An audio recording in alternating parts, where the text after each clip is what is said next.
मैं करीब ही था तो माफी मांगने आ गया। एक अच्छी रेस थी, लेकिन इस बार जीतने वाली तरफ हम थे। उम्मीद करता हूं अगली बार फिर मद्दे मुकाबिल खड़े होंगे।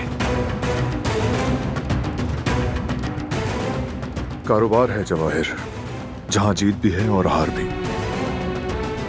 ऐसा ही है, लेकिन बहुत दिलचस्प है।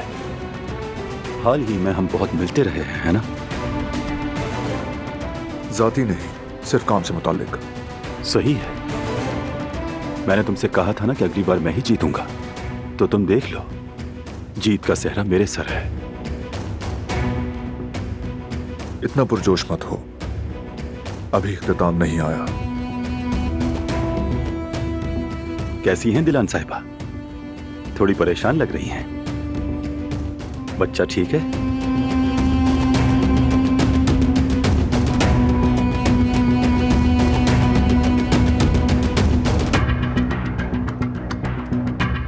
सब कुछ ठीक है, फिक्र मत करो।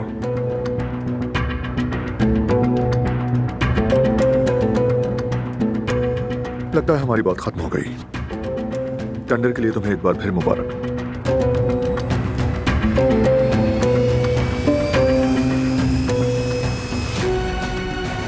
तुम्हारा बहुत शुक्रिया।